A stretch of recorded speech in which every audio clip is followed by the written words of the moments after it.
ಸಂತ ಕಬೀರದಾಸರು ನಾಮ ಹಲವು ದೇವನೊಬ್ಬ ನಾಮ ಹಲವು ಎಂಬುದನ್ನು ಹಿಂದಿನಿಂದಲೂ ಹೇಳುತ್ತಾ ಬಂದಿದ್ದಾರೆ. ಕಬೀರದಾಸರು ಸಹ ಅದನ್ನೇ ಒತ್ತಿ ಹೇಳಿದರು. ಹಮಾರೇ ರಾಮ್ ರಹೀಂ ಕರಿಮಾ ಕೇಸೋ ಅಲಹ ಅಲಕ್ ರಾಮ್ ಸತಿ ಸತ್ಯ ಸೋಯಿ ಎಂಬ ಪದದಲ್ಲಿ ವಿಶ್ವವ್ಯಾಪಕ ಒಬ್ಬನೇ ದೇವರು ಎಂದು ಸ್ಪಷ್ಟೀಕರಣ ಕೊಟ್ಟಿದ್ದಾರೆ. ಈ ಮರ್ಮವನ್ನು ತಿಳಿದರೆ ಓದಿ ವೇದವನ್ನು ಓದಿದರೇನೋ, ಕುರಾನ್ ಓದಿದರೇನೋ, ಎಲ್ಲಿಯವರೆಗೆ ಹಿಂಸೆಯನ್ನು ಬಿಟ್ಟು ಶಾಂತಿಯಿಂದ ಬಾಳುವುದನ್ನು ಕಲಿಯುವುದಿಲ್ಲವೋ ಅಲ್ಲಿಯವರೆಗೆ ರಾಮರಾಮ ಎಂದು ಜಪಿಸುತ್ತಿರಬಹುದು. ಆದರೆ ಅದು ಜಪವಲ್ಲ, ಆದ್ದರಿಂದ ಪ್ರಯೋಜನವಿಲ್ಲ. ವೇದವನ್ನು ಸರಿಯಾಗಿ ಓದಿದರೆ ಎಲ್ಲ ದೇಹಗಳಲ್ಲಿಯೂ ರಾಮ ಕಾಣಿಸಬೇಕು. ಹಿಂಸೆ ಕೂಡದು. ಇದರಿಂದ ಹಿಂದೂ ಮುಸ್ಲಿಮರಲ್ಲಿ ಭೇದ ಬುದ್ಧಿಗೆ ಇಂಬು ಕೊಟ್ಟು ಹಿಂಸೆಯನ್ನು ಪ್ರಚೋದಿಸುವ ಮುಸ್ಲಿಂಗಳು ಕೂಡ ಕಬೀರದಾಸರು ಖಂಡ ತುಂಡುಗಾಗುವಂತೆ ಖಂಡಿಸಿದ್ದಾರೆ. ಮಾತನಾಡುವಾಗ ಕಬೀರದಾಸರಿಗೆ ದಾಕ್ಷಿಣ್ಯವಿಲ್ಲ, ಸತ್ಯವನ್ನು ನುಡಿಯುವಾಗ ಪಕ್ಷಪಾತವಿಲ್ಲ. ಒಂದು ಪದದಲ್ಲಿ ಕಬೀರದಾಸರು ಮುಲ್ಲಾನನ್ನು ಕುರಿತು ಹೇಳುತ್ತಾರೆ, ಮಸೀದಿಯ ಮೇಲೆ ನಿಂತು ಅರ್ಚುತ್ತಿದ್ದೀಯಾ ಮುಲ್ಲಾ, ನಿನಗೆ ಮಸೀದಿ ಎಂದರೇನು ಗೊತ್ತಿದೆಯೇ? ಇಲ್ಲಿ ನೋಡು, 10 ಬಾಗಿಲು ಒಂದು ಮಸೀದಿ ಇದೆ. ಅಂದರೆ ಈ ದೇಹವೇ ಮಸೀದಿ ಎಂದು ಕಬೀರದಾಸರು ಹೇಳಲು ಹೊರಟಿದ್ದಾರೆ. ನೋಡು ಕಾಜಿ, ಈ ಮನಸ್ಸೇ ಮಕ್ಕಾ, ಜೀವ ದೇಹಿ, ಕಬೀಲ ಪವಿತ್ರವಾದ ಕಲ್ಲು.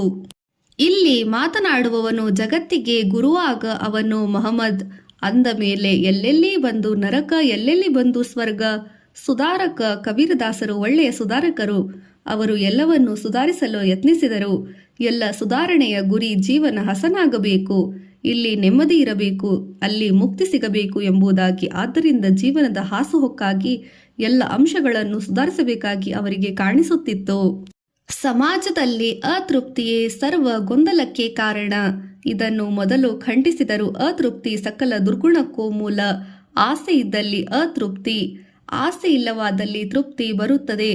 ಅಂಥವನ ಬಾಳು ಸಾರ್ಥಕ. ಸಾಧಕನಿಗೆ ಬೇಕಾದದ್ದು ಭಕ್ತಿ, ಧನವಲ್ಲ.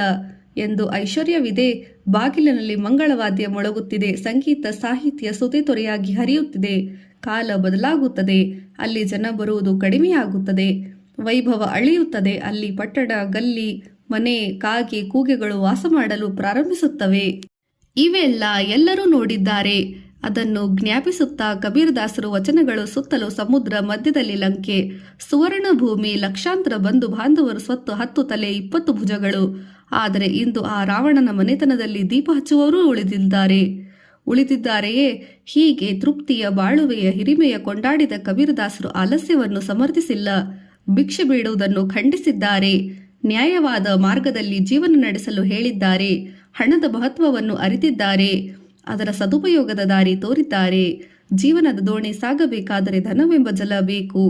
ಅದು ಬಿಟ್ಟು ಆ ಜಲ ದೋಣಿಯಲ್ಲಿ ಬಂದರೆ ಲೋಭಿಯಾದವನು ಮೂರ್ಖನಾಗಿ ಮುಳುಗಿ ಹೋಗುತ್ತಾನೆ. ಸಾಧು 2 ಕೈಗಳಿಂದ ಹಂಚಿ ತೃಪ್ತಿ ಪಡುತ್ತಾನೆ.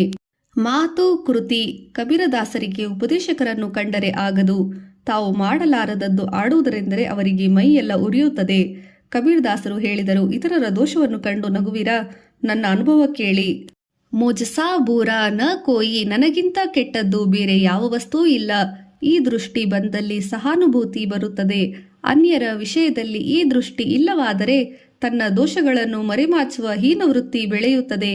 ತನ್ನ ಅಲ್ಪ ಗುಣಗಳ ಬಗ್ಗೆ ಅಹಂಕಾರವು ಬೆಳೆಯುತ್ತದೆ. ಆತನಿಂದ ಈ ಜಗತ್ತಿಗೆ ಮತ್ತಷ್ಟು ಹಾನಿ. ಏಕೆಂದರೆ ಅಂಥವನ ಮಾತು ಕಲ್ಲು ಸಕ್ಕರೆಯಂತ ಸವಿಯಾಗಿದ್ದರೆ ಕೃತಿ ವಿಷಯದ ಜ್ವಾಲೆಯಾಗಿರುತ್ತದೆ. ಮಾತು ಆಡದೆ ಕೃತಿಯನ್ನು ಮಾತ್ರ ತೋರಿದರೆ ವಿಷವು ಕೂಡ ಅಮೃತವಾಗುತ್ತದೆ. ಅಂದರೆ ಕೆಟ್ಟವನು ಕೆಟ್ಟತನವನ್ನು ಮರೆಮಾಚದಿದ್ದರೆ ಜಗತ್ತು ಅವನ ಕೆಟ್ಟತನದಿಂದ ಪಾಠ ಕಲಿತು ಬದುಕನ್ನು ದಾರಿ ಕಾಣಬಹುದು. ಆಚರಣೆಗೆ ತರದೆ ಉಪದೇಶಿಸುವವನು ಜಗತ್ತು ಹಾಳು ಹೋಗುತ್ತದೆ. ಒಮ್ಮೆ ಒಬ್ಬ ಸಂಸಾರದಲ್ಲಿ ಬೆಂದು ಬೇಸತ್ತವ ಕಬೀರ ಬಳಿಗೆ ಬಂದ. ಸತ್ಸಂಗ ನಡೆದಿತ್ತು. ಬಹಳ ಹೊತ್ತಿನವರೆಗೂ ದಾರಿ ಕಾಯುತ್ತಿದ್ದ. ಬಂದು ಸಾಧು ಸಜ್ಜನರ ಸಾಧಕರ ಎದ್ದು ಹೋದರು. ಆತ ಒಬ್ಬನೇ ಉಳಿದ. ಕಬೀರದಾಸರು ಕೇಳಿದರು, ಏಕಪ್ಪ ಒಬ್ಬನೇ ಕುಳಿತಿದ್ದೀಯಾ? ಏನು ಬೇಕು? ಏನು ಯೋಚಿಸುತ್ತಿರುವೆ ತೋರುತ್ತಿದೆ? ನನ್ನ ಸಮಸ್ಯೆ. ಆತ ಹೇಳಿದ, ಅಷ್ಟು ಮಹತ್ವದಲ್ಲ, ಆದರೂ ನನ್ನ ಬಳಿಗೆ ಉತ್ತರ ಅಗತ್ಯವಾಗಿದೆ. ಜೀವನ ರೋಸಿ ಹೋಗಿದೆ. ಕಬೀರದಾಸರ ಸಹಾನುಭೂತಿಯಿಂದ, ಏನಪ್ಪ, ನಿಸಂಕೋಚವಾಗಿ ಹೇಳು, ರಾಮ ದಾರಿ ತೋರಿಸುತ್ತಾನೆ ಎಂದು ಆಶ್ವಾಸನವಿತ್ತರು. ಅಷ್ಟು ಹೊತ್ತಿಗಾಗಲೇ ದೀಪ ಹಚ್ಚುವಷ್ಟು ಹೊತ್ತಾಗಿತು. ಬೆಳಗ್ಗೆ ನಸು ಬೆಳಕಿನಲ್ಲಿ ಕುಳಿತ ಕಬೀರ ಇನ್ನೂ ಎದ್ದಿರಲಿಲ್ಲ.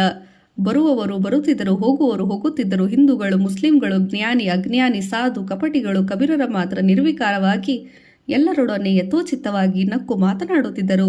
ಊಟಕ್ಕೆ ಎದ್ದಿರಲಿಲ್ಲ. ಕಬೀರದಾಸರ ಹೆಂಡತಿಗೂ ಈ ಜನಜಂಗುಳಿಯಿಂದ ರೋಸಿ ಹೋಗಿತ್ತು. ನಿತ್ಯ ಇದ್ದದ್ದೇ, ಊಟಕ್ಕೋ ಬಿಡು ಸಿಕ್ಕದು. ಕಾಸಿನ ಪ್ರಯೋಜನವಿಲ್ಲದ ಈ ಹರಟೆ ಚಾವುಟಿ ಸತ್ಸಂಗ ಎಂದು ಕರೆಯುವುದು ಎಂದು ಅದಕ್ಕೆ ಬಂದು ಊಟಕ್ಕೆ ಎಬ್ಬಿಸಿರಲಿಲ್ಲ. ಎಬ್ಬಿಸುವುದು ಕಷ್ಟವಾಗಿತ್ತು. ಊಟಕ್ಕೆ ಕರೆದರೆ ಅಲ್ಲಿರುವುದರ ಓಳಿ ಊಟಕ್ಕೆ ಉಪಚರಿಸಿ ಕರೆಯುವುದು ಕಬೀರದಾಸರ ಸ್ವಭಾವ. ಸಾಧುನ ಜೋಕಾ ಜಾಯಿ ಸಾಧುಗಳ ಊಟದ ಹೊತ್ತಿನ ಹಸಿದು ಮರುಳಾಗುವಂತ. ಆದರೆ ಮನೆಯಲ್ಲೂ ಕಾಣಿಲ್ಲ. ಕಾಳು ಕಡ್ಡಿ ಇಲ್ಲ.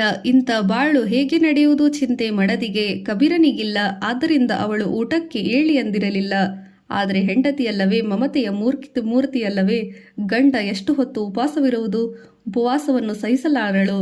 ಆದರೆ ಸಿಟ್ಟು ಇನ್ನೊಂದೆಡೆಗೆ. ಅಂದಿನ ಸತ್ಸಂಗದ ಕೊನೆ ಮಾತು, ಅಯ್ಯೋ ಈ ಜಗತ್ತು ಆಸಾರವಾದದ್ದು. ಈ ಕ್ಷಣ ಉಪ್ಪು, ಮರುಕ್ಷಣ ಸಿಹಿ. ಇದನ್ನು ನಂಬದೆ ಹಿಗ್ಗದೆ ಹುಗ್ಗದೆ ಸಮಚಿತ್ತನಾಗಿರಬೇಕು. ಕಬೀರರ ಹೆಂಡತಿಯು ಪರೀಕ್ಷೆ ಮಾಡಿ ನೋಡೋಳು ಎಂದು 2 ಕುಡಿಕೆ ಹಾಲು ತಂದು ಇಬ್ಬರ ಮುಂದೆ ಇಟ್ಟು ಹೋದಳು. ಆತ ಹೇಳಿದ, ನನಗೆ ಸತ್ಸಂಗ ಮಾಡಬೇಕೆಂಬ ಆಸೆ. ನನ್ನ ಹೆಂಡತಿ ಅರೆಕ್ಷಣವೂ ನನಗೆ ಅವಕಾಶ ಕೊಡುವುದಿಲ್ಲ. ಮನೆಯ ಹತ್ತಿರ ಒಬ್ಬರಿಗೂ ಸುಳಿಯಲು ಬಿಡುವುದಿಲ್ಲ. ಕಬೀರದಾಸರು ಮುಗುಳ್ನಗೆಯಲ್ಲಿ ನಗುತ್ತಿದ್ದರು. ಆತ ಮಾತು ಮುಂದುವರೆಸಿದ, ಅವಳ ಮಾತನ್ನು ಕೇಳದಿದ್ದರೆ ಸರಿ, ನನ್ನ ಹೆಣ ಬಲಗಿಸಿ ಬಿಡುತ್ತಾಳೆ. ಚಂಡಿ ಚಾಮುಂಡಿಯಂತೆ ಆಡುತ್ತಾಳೆ. ಕಬೀರದಾಸರು ನಗುತ್ತಲೇ, ಹಾಗೋ ಎನ್ನಟಿಗೆಲಿ ರಾಮ ದಾರಿ ತೋರಿಸುತ್ತಾನೆ, ಯೋಚಿಸಬೇಡ, ಹಾಲು ಕುಡಿ ಎಂದರು. ಸಂಕೋಚದಿಂದ ಕುಡಿಕೆಯನ್ನು ಎತ್ತಿಕೊಂಡ. ತುಟಿಗೆ ತಗುಲಿದ ಹಬ್ಬ ಏನು ಕಹಿ ಅಂದುಕೊಂಡ. ಇತ್ತ ಕಬೀರದಾಸರು ಕೊಂಚವೂ ಮುಖವನ್ನು ಕೊಂಕಿಸದೆ ಸ್ವಲ್ಪ ಅಲ್ಪವಾಗಿ ಕುಡಿಯುತ್ತಿದ್ದರು. ಏನು ಮಾಡಿದರೂ ಆ ಹಾಲಿನ ಒಂದು ಕುಟುಕು ಕುಡಿಯದಿದ್ದರೂ ಸಾಧ್ಯವಾಗದೆ ಹೋಯಿತು. ಆಗಂತೂ ಕಬೀರದಾಸರ ಹೆಂಡತಿ ಬಂದಳು. ಕುಡಿದಾಗಿದೆ, ಸಕ್ಕರೆ ಸಾಕಾಗಿದೆ, ಬೇಕಾಗಿದೆ ಎಂದು ತಿರಸ್ಕಾರದ ನಗು ನಗುತ್ತಾ ಕೇಳಿದಳು. ಕಬೀರದಾಸರು ಸಕ್ಕರೆ ಸಾಕಾಗಿತ್ತು, ಅದನ್ನು ಕೇಳಿ ಎಂದು ಆಕಂತಕ್ಕೆ ಕಡಿ ತೋರಿಸಿದರು. ಆತ ಏನು ಹೇಳಲಾರದ, ನನಗಂತೂ ಅವರಿಗಂತೂ ತಂದಿಟ್ಟೆ, ಇಬ್ಬರಿಗೂ ಒಂದೇ ತಂದು ಕೊಟ್ಟಳೆ. ಕಬೀರದಾಸರಂತೂ ಕುಡಿದು ಬಿಟ್ಟರು. ಮುಖದಲ್ಲಿ ಸಿಹಿಯೋ ಕಹಿಯೋ ಏನು ತೋರುವಂತಿರಲಿಲ್ಲ. ನನಗಂತೂ ಕುಡಿಯಲಾಗುತ್ತಿಲ್ಲ, ಏನು ಹೇಳಲಿ ಎಂದು ಯೋಚಿಸುತ್ತಿದ್ದ. ಕೇಳಿದರೂ ಕೇಳದಂತೆ ಇದ್ದ. ಸಕ್ಕರೆ ಸಾಕೆ? ಕಬೀರರ ಪತ್ನಿ ಕೇಳಿದಳು. ಹೂ ಎಂದ. ಒಳಗೆ ಹೋಗಿ ಒಂದು ಹಿಡಿ ಉಪ್ಪು ತಂದು ಅದಕ್ಕೆ ಹಾಕಿದಳು. ಕಬೀರದಾಸರು ನಕ್ಕರು. ಈ ಪುಂಡ ಪೋಕರರಿಗೆ ಹೆಂಡತಿಯೊಡನೆ ಬಾಳು ಮಾಡಬೇಕಾದರೆ ದಾಂಡಿಗೆಯೇ? ಈ ಮನೆಯೊಂದು ಮಠವಾಗಿದೆ, ಯಾರು ಉಂಡರೇನು ತಿಂದರೇನು, ಇವರಿಗೆ ಇಲ್ಲಿ ನಡೆಯಬೇಕು ಉಪಚಾರ ಎಂದು ಕಬೀರರ ಹೆಂಡತಿ ಬಾಯಿಗೆ ಬಂದಂತೆ ಮೊದಲಿಗೆ ಹೊರಟು ಹೋದಳು. ಕಬೀರರು ಆಗಲೂ ನಗುತ್ತಿದ್ದರು. ಆತ ಬೇಸರದಿಂದ ಮೇಲೆದ್ದ. ನಿನ್ನ ಸಮಸ್ಯೆಗೆ ಉತ್ತರ ದೊರೆಯಿತೆ? ಕಬೀರದಾಸರು ಕೇಳಿದರು. ಮಾತನ್ನು ಮುಂದುವರೆಸಿದ. ಜೀವನದಲ್ಲಿ ಇವೆಲ್ಲ ಇದ್ದದ್ದೇ, ಇದನ್ನೆಲ್ಲ ಮನಸ್ಸಿಗೆ ಹಚ್ಚಿಕೊಳ್ಳಬಾರದು. ಅದೇ ದಾರಿ, ಸರಿಯಾದ ದಾರಿ. ಜೀವನ ಸುಗಮವಾಗಿ ಸಾಗಬೇಕಾದರೆ ತಾಳ್ಮೆ ಬೇಕು ಎಂದು ಹೇಳಿದರು. ಅಂದರೆ ಕಬೀರರು ಆಡಿದಂತೆ ಮಾಡುವ, ನುಡಿದಂತೆ ನಡೆಯುವ ಮಹನೀಯರಾಗಿದ್ದರು. ಈ ಕಥೆಯ ಸಾರ ನಿರ್ದಾಕ್ಷಿಣ ಸತ್ಯ. ಕಬೀರದಾಸರ ಕಾಲದಲ್ಲಿ ಧರ್ಮದ ಹೆಸರಿನಲ್ಲಿ ಅನ್ಯಾಯ, ಅನೀತಿ ನಡೆಯುತ್ತಿತ್ತು. ಇದನ್ನು ಖಂಡಿಸಿದರು. ವೇಷಭೂಷಣಗಳ ಬೂಟಾಟಿಕೆ ಹೆಚ್ಚಾಗುತ್ತಿತ್ತು. ಅಂಧವಿಶ್ವಾಸದ ಇಂಬು ಕೊಡುವವರು ಖಂಡ ತುಂಡಾಗಿ ಖಂಡಿಸುವಾಗ ಕಬೀರದಾಸರಿಗೆ ದಾಕ್ಷಿಣ್ಯವೇ ಇಲ್ಲ. ಕಾಚಿಯನ್ನು ಕುರಿತು ಕಬೀರದಾಸರು ಹೇಳಿದ ಮಾತಿದು. ಕಾಚಿ ಪುಸ್ತಕ ಓದಿ ಏನು ಪ್ರಯೋಜನ? ಒಂದಕ್ಷರವೂ ನಿನಗೆ ತಿಳಿಯಲಿಲ್ಲ. ಈ ಪುಸ್ತಕ ಕುರಾನನ್ನು ಎಸೆದು ಬಿಟ್ಟು ಒಂದೇ ಮನಸ್ಸಿನಿಂದ ರಾಮನನ್ನು ಸ್ಮರಿಸು. ಖುದಾನಲ್ಲಿ ಭಕ್ತಿ ಮಾಡು. ಮನಸ್ಸಿನಲ್ಲಿ ನರಕವನ್ನು ತುಂಬಿಕೊಂಡು ಸ್ವರ್ಗಕ್ಕೆ ಹಾತೊರೆಯುವ ಎಲ್ಲ ಮುಸ್ಲಿಮರು ಖಂಡಿಸುವಾಗ ಇದೆಲ್ಲ ಹರಿತವಾಗಿ, ನಾಲಿಗೆ ಹಿಂದೂಗಳ ಬ್ಯಾರಂಭವಾಗಿ ಖಂಡಿಸುವಾಗ ಮಂಡಿಕೆಯಂತೂ ಖಂಡಿಸುತ್ತಾ ಕಬೀರದಾಸರು ಹೇಳುತ್ತಾರೆ, ಕಹು ಪಾಂಡೆ ಸುಜೆ ಕವನ್ ರಾಹೋ. ಓ ಪಾಂಡೆ ಬ್ರಾಹ್ಮಣ್, ನನಗಂತೂ ಮಡಿಯಾದ ಜಾಗ ಹೇಳು, ಅಲ್ಲಿ ನಾನು ಊಟ ಮಾಡಬೇಕು ಅಂತ ಎಂದಿದ್ದ, ಅಥವಾ ಮಡಿ ಮಾಡಿಕೊಳ್ಳುವ ಕ್ರಮವನ್ನಾದರೂ ತಿಳಿಸು. ಸಾರಿಗೆ ಗುಡಿಸಿ ಮಡಿ ಮಾಡುವುದೇ ಸಂತೋಷ. ಹಳೆಯ ಮಣ್ಣಿನ ಮೇಲೆ ಹೊಸ ಮಣ್ಣು ಬಳಿದರೆ ಮಡಿಯೇ? ಪ್ರತ್ಯೇಕ ಅಡಿಗೆ ಮಾಡಿಕೊಳ್ಳುವುದು ಮಡಿಯೇ? ಅದೇ ಗಾಳಿ, ಅದೇ ಬೆಂಕಿ, ಅದೇ ನೀರು ಎಲ್ಲರಿಗೂ ಒಂದೇ ಅಲ್ಲವೇ? ಅಯ್ಯೋ ಕಪಟಿ, ಆ ಬ್ರಹ್ಮನಿಗೆ ಮೋಸವೇ? ಮನಸ್ಸೇ ಮಡಿಯಾದಾಗ ಇರುವಾಗ ಹೊರಗಿನಿಂದ ಮಡಿ ಬಂದಿದೇನು? ಇಲ್ಲಿ ನೋಡು, ಎಂಜಲು ಗಾಳಿ, ಎಂಜಲು ನೀರು, ಎಂಜಲು ಅನ್ನ, ಎಂಜಲು ನೆಲ. ಈಗ ನೀನಾಡುವ ಮಾತು ಎಂಜಲು. ಈ ಎಂಜಲವನ್ನೆಲ್ಲ ಕಳೆದುಕೊಂಡು ಮಡಿ ಆಗುವುದೆಂದು ಹುಟ್ಟಲೇಬಾರದು ನೋಡು. ಧರ್ಮಗ್ರಂಥಗಳಲ್ಲಿ ಅವರು ಖಂಡಿಸಲಿಲ್ಲ. ಅವುಗಳ ಅರ್ಥವನ್ನು, ಮರ್ಮವನ್ನು ತಿಳಿಯದ ಧರ್ಮಾನುಯಾಯಿಗಳು ಮಾತ್ರ ಅವರ ಮಾತು ಅನ್ವಯಿಸುತ್ತದೆ. ಸ್ಪಷ್ಟವಾಗಿ ಕಬೀರದಾಸರು ಹೇಳಿದ್ದಾರೆ. ವೇದ ಕತೇಬ್ ಕಹೋ ಕ್ಯೂ ಝೂಟಾ, ಝೂಟಾ ಜೋ ವಿರಾಚೆ ವಿಚಾರೆ. ವೇದಾದಿಗಳಲ್ಲಿ ಶಾಸ್ತ್ರಗಳು ಸುಳ್ಳಲ್ಲ, ವಿಚಾರ ಮಾಡದೆ ಇರುವವರು ಸುಳ್ಳು ಎಂದು ಹೇಳುತ್ತಾರೆ. ಧರ್ಮದ ಸರಳ ವಿವರಣೆ. ಕಬೀರದಾಸರು ಬೋಧಿಸಿದ ಧರ್ಮ ಸರಳವಾಗಿತ್ತು. ಸಾಯಿ ಸೀತಿ ಸಾಂಚಲಿ 84 ಸದ್ಭಾವ್. ಸ್ವಾಮಿಯಲ್ಲಿ ಸತ್ಯದಿಂದ ನಡೆದುಕೋ, ಅನ್ಯರಲ್ಲಿ ಸದ್ಭಾವನೆ ಇರಲಿ. ಇದು ಎಲ್ಲ ಧರ್ಮಗಳ ಮರ್ಮ. ಜೂಟು ಗಟ್ಟ ಇವೆಲ್ಲ ಧರ್ಮಕ್ಕೆ ಸಂಬಂಧಪಟ್ಟಿದ್ದಲ್ಲ. ಬೇಕಾದರೆ ತಲೆಯ ಮೇಲೆ ಜುಟ್ಟು ಬೆಳೆಸಲಿ, ಬೂಳಿಸಲಿ. ಧರ್ಮಕ್ಕೆ ಮೂಲ ಒಂದೇ, ದಯೆ. ಇನ್ನೊಂದು ದಕ್ಷ ಜಗತ್ರಕ್ಷಕವಾಗಿರುವ ಭಕ್ತಿ. ಮಿಕ್ಕೆಲ್ಲವೂ ಆಡಂಬರ, ಕಪಟ. ಇವು ಇದರಲ್ಲೆಲ್ಲ ಇಲ್ಲದಿಲ್ಲ.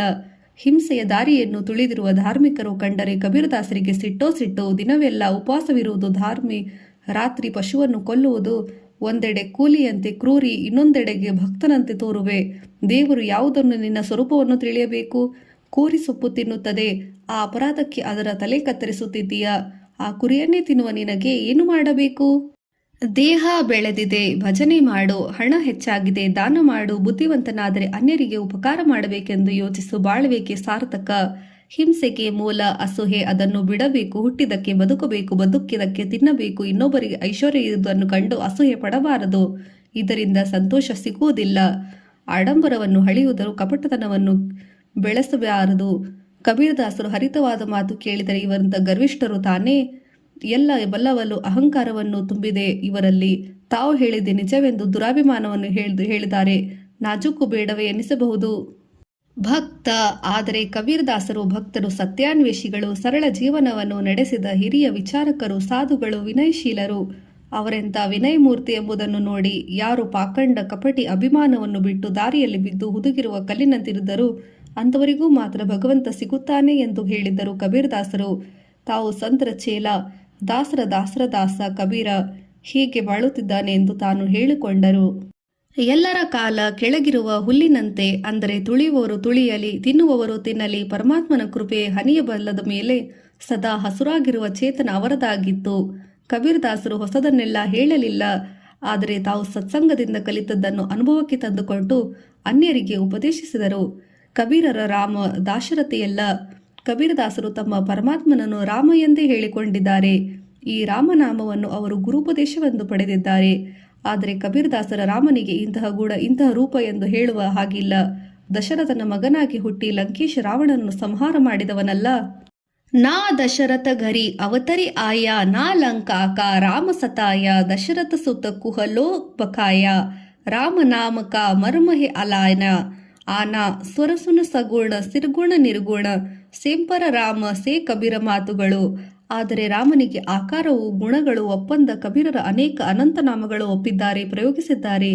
ಹರಿ ಭಗವಾನ್, ಕಮಲಾಕಾಂತ, ನಾರಾಯಣ, ಮುರಾರಿ, ಮಾಧವ, ಕೇಶವ, ಜಗನ್ನಾಥ, ರಘುನಾಥ, ಸಾರಂಗಪಾಣಿ, ನರಹರಿ, ಕೃಷ್ಣ, ಗೋಪಾಲ, ಗೋವಿಂದ, ಸಮರಥ, ಸಮರ್ಥ, ಕರ್ತಾರ, ಸಾಹಿಬ್, ಸಾಹಿ, ಅಲಾಖ್, ನಿರಂಜನ್, ಅಲ್ಲಾಹ್, ಖುದಾ, ಖುದಾಯಿ, ರಹೀಂ, ಕರೀಂ ಇತ್ಯಾದಿ ಹೆಸರುಗಳನ್ನು ಅವರ ಕೃತಿಯಲ್ಲಿ ಬರುತ್ತಿದೆ.